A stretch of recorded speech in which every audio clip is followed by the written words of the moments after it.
have here is we have an EFI kit because Chris's dad bought a new car and it has a carburetor on it, but the issue with these is at altitude, and if you drive them up and down the mountains, they don't adjust really well, and you have to rejet them all the time. So we have a Holley Sniper EFI. Comes with a complete kit, everything you need, hopefully, and hopefully our wiring doesn't look like this when we're done with it. That's how I do wiring. That's how all the cars that I get come with wiring done. Put some electrical tape on it. Just put some glue on it. But yeah, this should be easy. Should bolt right on. All of this stuff over here should just transfer right over. And I think these kits are pretty straightforward. What do you think? Think it's gonna be good? I think this car might have already had one on it because it already has an O2 sensor in the exhaust collector down there. So that eliminates one thing. Plus it already has a fuel pump in it. It's electric. I'm hoping that maybe all that stuff's the same. Maybe, and it already has that sensor over there, that coolant temp. Sensors and stuff. So I think maybe I've heard some people having problems with the Phytech system. I haven't heard that many problems with the Holley's Sniper kit. So maybe they had the Phytech on here and they decided to take it off. So this car came from the East Coast somewhere, and it's only got about 900 miles on the whole build, and it's an original 57 Bel Air. So it was my dad's dream car, and me and Dave were just helping him. So he's going to use this as a daily driver, believe it or not. So his final car.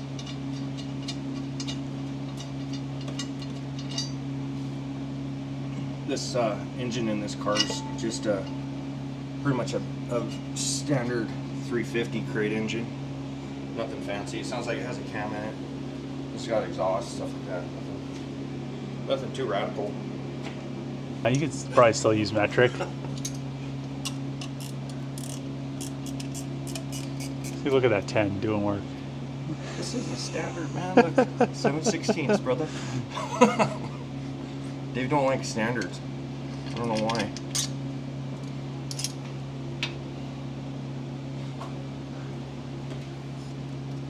And that comes from the distributor, this one. Should we unplug the battery? Maybe? Sure. This one just goes, no, we don't need to. It's just the choke one. Yeah, because the ground just goes to the carburetor. Yeah, that'll be the hard part. Unless you go off of here on the wiring, or we'll have to go under the dash. Oh, we could just, yeah. We'll probably have to feed it through this back hole back there. I believe this car has a 700R4 transmission, which on here the geometry was wrong for this carburetor for this kickdown. I noticed they didn't put it on there. That could actually burn up your 700R4 transmission. Running this geometry off of a stock Edelbrock, you have to buy the little adapter kit so that the kickdown will adjust and shift properly. Holley's, I think, have the geometry needed for a 700R4 transmission. You can see they did a nice job on it, but this would have burnt that. Probably would have burned that transmission up. This whole build has 900 miles on it, so I don't think anybody got on it too hard. Yeah. Ooh, you still have this spring. And the vacuum for the brakes. Yeah. I'll let you fucking get that spring.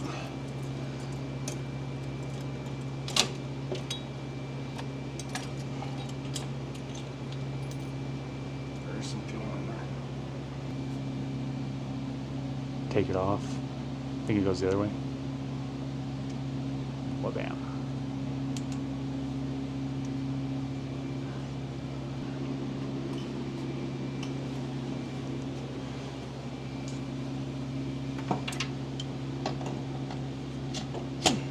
Oh, as simple as that. Fuel injection. Amazing. About time you got with the times.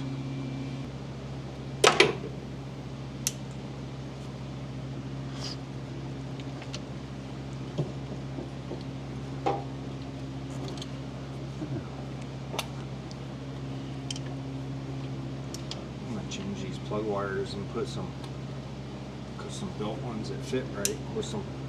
Ports on the back of the carburetor or the EFI carb. So this one right here is for vacuum advance, and this is a brake booster, and then this is just manifold vacuum. So we have to shorten our vacuum advance hose because it's pretty long. It's going to the front. And then our brake booster hose, where's that at? It's right here. This one? That one should be the right length.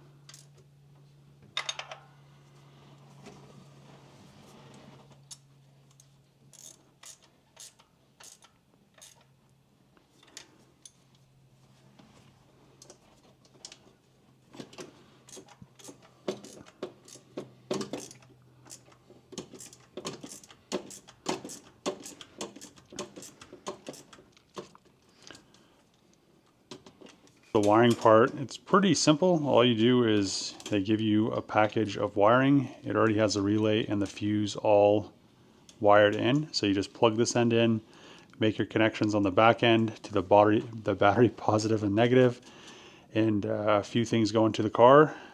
But besides that, it's pretty simple, straightforward. I mean, this kit is made so people that don't know how to wire can get it done. The wiring harness we're going to run through that little hole right there, but there's a grommet around it, and there's not really a way to get the larger plug for the EFI through that grommet.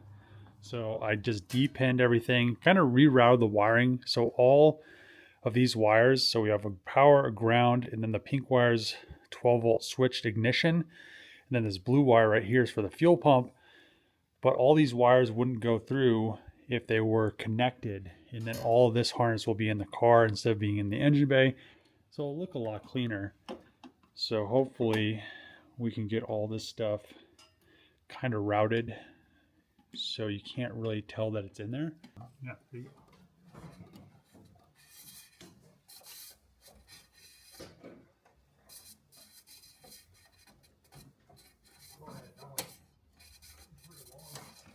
Well, it has to go to the fuel pump.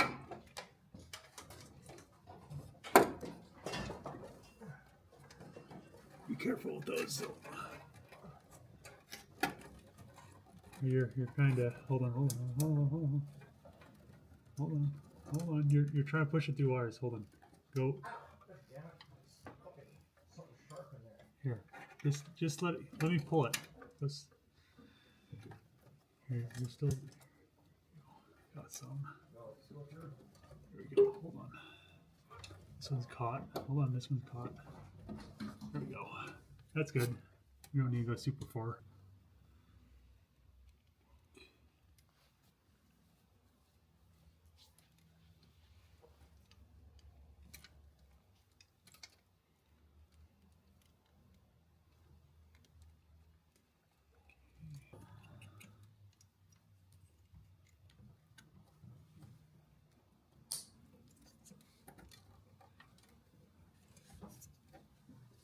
So jacked the car up, and luckily enough, it looks like this thing may have had EFI on it before, because luckily enough, there's a return line right here, and here's the feed. So we don't have to do a crazy return, because I was kind of worried about that. Now it's all the way at the ceiling. Were you worried? I wasn't worried. Why? We might not have had enough hose to run to the back of the car. Yeah, I've heard that one before.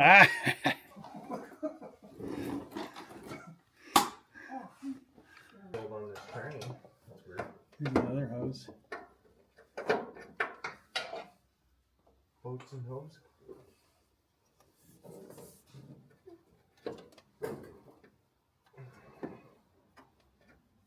And this is That's a feed. fuel line. Yeah, the feed.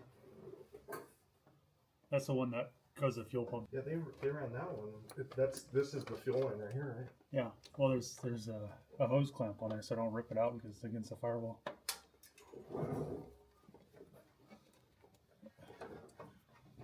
I think all yeah. I think the clamps are off of that one now. I just pulled it off. They ran this one 5 feet down. How much you got? Oh, we have like 20 feet of this. Or should you section it and put that fuel filter in here? Yeah, we want to put the fuel pump down the filter And So we could just use some of the old hose. I'd probably just get rid of all the old hose and just use this new stuff. How much more? Oh, wait, you can keep going. Go as long as you want. I'll just...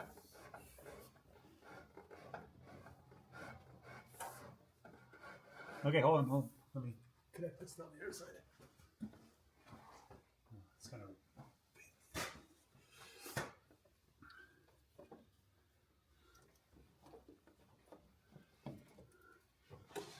Okay, pull it more. Keep going. Okay, hold on. That's probably as much as you want to go. I wish they would have gave us a 90-degree, like two 90-degree fittings. It would be nice. Yeah.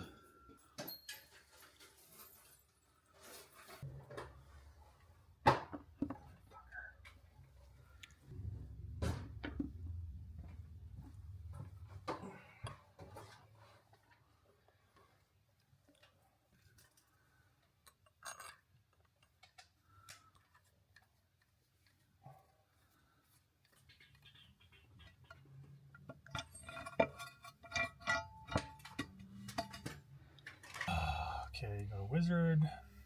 Okay, I think it's just a 550, 510, 4150. 8 cylinders. And the engine displacement? 350. Are you sure? 10? What the hell is it doing? It's 350. Safe.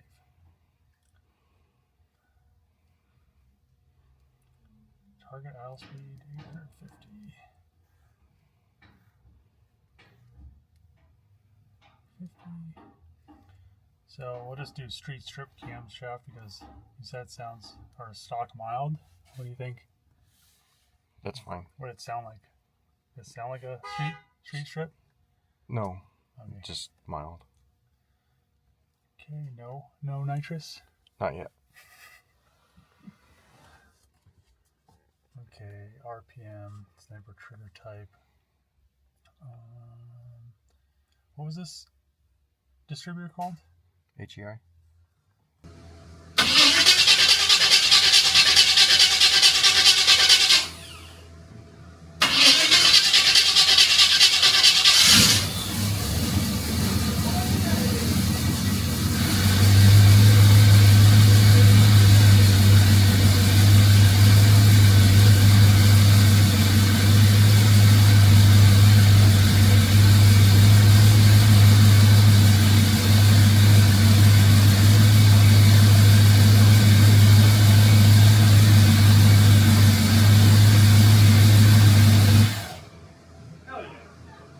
It looks like water with water wetter in it.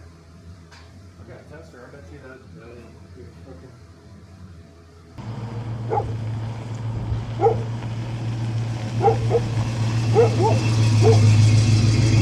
Got everything buttoned up. We're going to go take this thing for a drive. You can see that it's learning. Current learn is 19%. So it needs to be in closed loop and it has to be at a certain coolant temp. So the best way to get these things to tune out is to go take them for a little drive. Right, Chris? Correct. Yeah. So, nice Saturday drive. Go for a cruise. Cruise. Maybe. Yeah, this don't seem right. You can just go over here. I wouldn't go on the highway.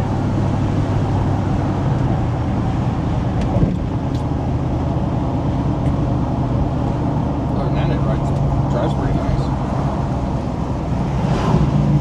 Tell the suspension's from 1950s. Yeah, I know. That's how my friend's Charger was. Driving around, it was just like...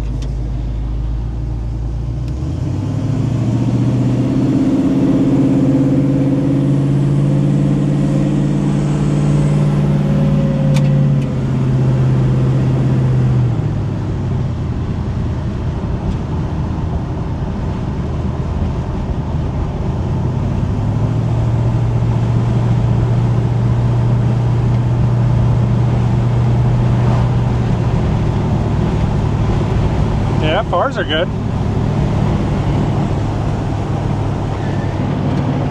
Power windows.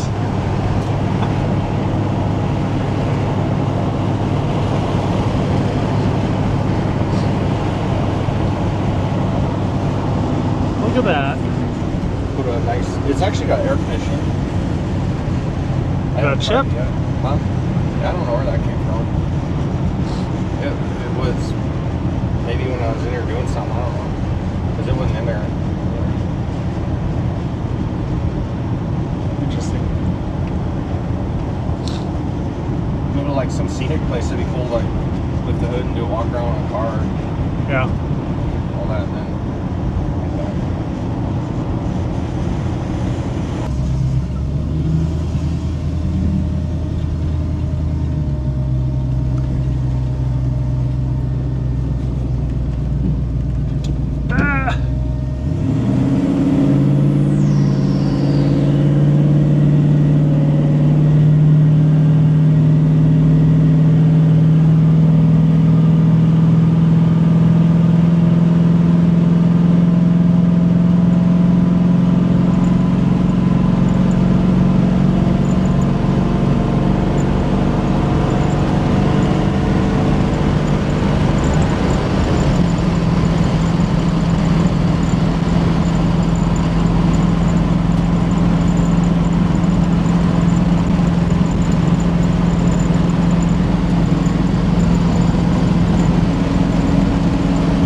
Disconnect that line. You don't have to plug though if you do. You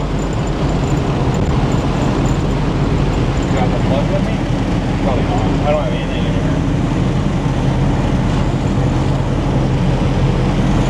here. We took this thing pretty much around, well, up to the new shop. Chris drove it up here, and then kind of I don't know, how far would you say that, 10-15 mile loop? Yeah. And it did really good. It's still self-tuning, but with these you have to drive them so it'll tune the ECU. You could also go in there, I'm pretty sure you can go in there and adjust it, because off throttle it should be closer to like Stoich, which it's like 13.8 right now, so it's still running pretty rich for being off throttle. So I think probably could plug into it. I think we'll have to see if you can, and then kind of lean it out on off throttle and idle, and then that'll be better for fuel mileage, especially like when you're cruising down the highway, no throttle or light throttle, because you don't need it to be at like 13.8. I feel like it's probably used a quarter tank. About yeah, it might get better, because it what, 50 miles maybe 80 so far. So it hasn't had time to learn very long at all. But it does, like, just out of the box, I mean, right out of the box on the car, you could drive it. I mean, yeah, no issues. Yeah, it's not leaning out. It's self-tuning really well. And other than one of the coolant hoses popping off, which that wasn't our fault, but we got that fixed too, so everything's tight. Chris got it fixed. So now everything's good. Runs at 180. Doesn't lean out. It's around 13.8 on the gas. It was like, it got down to like 10.4, pretty decent throttle, so that's good. It's doing what it's supposed to do. Probably if you were going to install one of these at home on your own, I would say the only things that would be difficult for you would probably be welding the bung in the exhaust for the O2 sensor, and on the distributor there was option to purchase a kit that goes with this whole system, but we ended up picking the magnetic. Yeah, so one for the HEI. Yeah, I just did it off the magnetic pickup, so it's just doing it normally. But there's a bunch of different options that you could do, but this is just the easiest. We didn't want to have to go buy a distributor or any of that stuff. So another really nice thing is all the wiring goes into the car. So I'd probably recommend that, because then it pretty much cleans this whole thing up. If probably need to redo those power wires coming from the alternator, going down to the starter and everything. But besides that, well, that one wire there, I just got it tucked. It was actually from the carburetor. So yeah, that's a power for the carburetor, which isn't there anymore, and it probably needs to be in some like fabric sheathing. It'll make it look a lot better, and then it won't be all as noticeable. Hoping that this kit here is as easy as it's been to be able to enjoy it from this point on. So Yeah, plus it's not carbureted. I mean, we're pretty decent altitude, probably like 7,800 feet right here, something like that. yeah, and in the beginning we pulled a Edelbrock off that was a 650 carb, and it needed to be jetted. My personal opinion, I don't like Edelbrock carbs for myself. A lot of guys like them. I prefer a Holley carburetor for just bolt-on power, and I think they're both easy to adjust. But with this system here, this car would not run at this altitude because it came from like back east somewhere in Tennessee, and it wouldn't run very well. So I was going to jet that carb, and then when we ended up deciding to go this route, we threw it on here, and this car fires right up. I mean, Yeah, it did like three cranks and it fired like first Yeah. time. Great. before I'd have to let it sit there and warm up, and then he'd throw it in reverse and it would die, and you don't have that problems now with this carburetor on here, so, or fuel injection system. Yeah, I know. And then another thing is there's a bunch of mountains, so if you ever want to drive in the mountains, it'd be a nightmare with a carburetor. So Right. yeah, I think this is the best thing for all these guys that have old cars that actually want to drive them instead of keeping the old carbs. I don't know why people are so set on the carburetors. There's a few things, like if you're a purist on 1957 Chevys. Yeah, but you most of wanna these keep it original. cars aren't original. Yeah, they're not. And this car is pretty original other than the engine setup. If it wasn't original, it would have a 283 in it, and this here has a 350 in it, which has about 900 miles on it so far. A lot of guys will take a car like this and then do LS swaps, stuff like that. You know, for a budget, here you could probably do this 350 and that setup there with the fuel, and be money in your pocket, because you know these cars, they're not cheap to build, and one of this quality here, it should be enjoyable to drive. I guess, you know, down the road you could always do an LS swap to be Yeah, and more power and stuff. And if you wanted to, you could put this carb right on the LS. Just get a carbureted LS intake manifold. Yeah, you could do that also. And you know, honestly too, some of the parts are starting to get scarce on some of this old stuff, so you know, that's why a lot of people will update to these newer engines, and that, you know, and you start putting more power down, like say you did an LS or LT motor, you would end up having to update the suspension, because me and Dave were floating down the highway in this thing a minute ago. So Yeah, I mean it rides like a boat. Yeah, these never were made to be. Yeah, it's a cruiser. You know, yeah, they're not made for handling. They're barely made to go in a straight line. Yeah, you hit a dip and it Yeah, sits there. it's like an old Lincoln Town car I was feel. gonna get a blanket out of the back and take a nap. But so you have to build the car accordingly to what your desire is. If you want a cruiser, this is a perfect cruiser right here. You could probably go to a couple car shows, pick up some chicks, and Pick up some sticks. yeah, have a good day, you know, and hassle free. So